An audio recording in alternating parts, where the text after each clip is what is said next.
आपण बघत आहात न्यूज मराठी ताजा खबर। जगाच्या एक पाऊल पुढे। आपल्या संपूर्ण साकोली क्षेत्रामध्ये रासायनिक खताचा तुटवडा फार मोठ्या प्रमाणात पडलेला आहे आणि त्यामुळे आपल्या साकोली क्षेत्रातील शेतकऱ्यांना शेती कशी करावी असा गंभीर प्रश्न पडलेला आहे आणि हा रासायनिक खताचा पुरवठा पूर्ववत सुरू करण्यात यावा यासाठी साकोली येथील नगरसेवक सपनभाऊ कापगते यांनी विधान परिषदेचे आमदार माननीय अविनाशभाऊ ब्राह्मणकर यांना निवेदन देऊन खताचा साठा उपलब्ध करून देण्यात यावा अशी मागणी केली। हे निवेदन देतेवेळी साकोलीचे नगरसेवक नयन पटेल तसेच इतर नागरिक उपस्थित होते।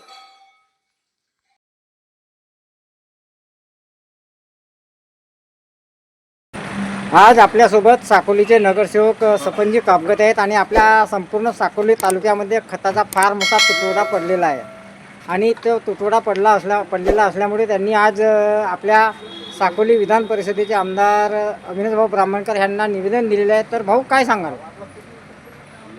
मागील अनेक दिवसांपासून आपण बघतोय की पावसाचा आधी तुटवडा होता आणि आता खताचा तुटवडा डीएपी डायमोनियम फॉस्फाईड असं एक आपल्याकडे अत्यंत उपयोगाचा जो खत आहे त्याचा साठा अजूनपर्यंतही शेतकऱ्यांना मिळत नाही आहे आणि शेतकऱ्यांना न मिळण्याचं कारण म्हणजे त्याचं तुटवडा या युद्ध परिस्थितीमुळे झालेला आहे आणि त्या संदर्भात आम्ही अविनाश भाऊंना अशी विनंती केली की जे बफर स्टॉक आहे साकोलीमध्ये, जे कृषी केंद्रांमध्ये ज्या सुपर स्टॉकिस्टकडे ते बफर स्टॉक ठेवलेला आहे ते स्टॉक त्यांनी रिलीज करावं।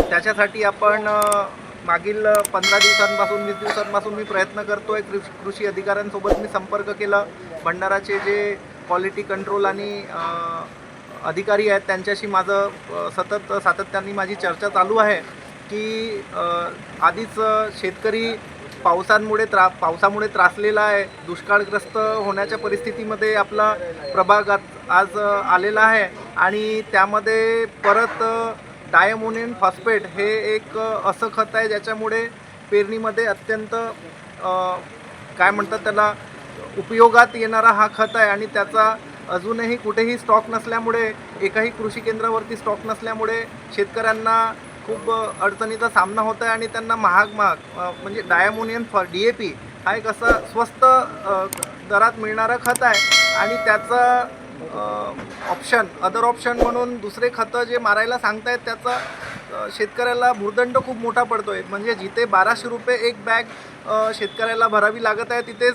त्याच पर्यायी खताचा वापर करण्यासाठी त्यांना जवळपास 1800 ते 2000 रुपये असा खर्च येतो आहे।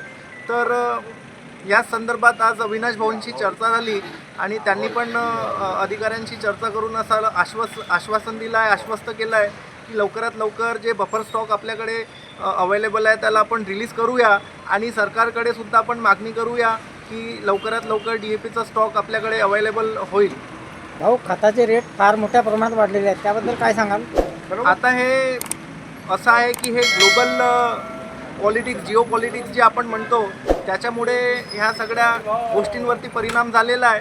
जिथं वॉरची सिच्युएशन येते तिथं आपल्याकडे जे आपण जे सगळे खतं इम्पोर्ट करतो त्याच्यावरती फार मोठ्या प्रमाणात ड्युटी वाढली, त्याच्यावर आपल्याला ट्रान्सपोर्टेशनचं वाढलं, त्यामुळे नक्कीच 100% शेतकऱ्यांवरती हा भुर्दंड बसणार आहे। पण सरकार या गोष्टींकडे सातत्याने लक्ष देऊन पाठपुरवठा करून सगळ्या समस्यांचं निवारण करेल अशी आम्हाला अपेक्षा आहे। अशाच नवनवीन आणि ताज्या बातम्या व जाहिरातीसाठी आजच आमच्या चॅनलला सबस्क्राईब करा आणि बेल आयकॉन दाबायला विसरू नका।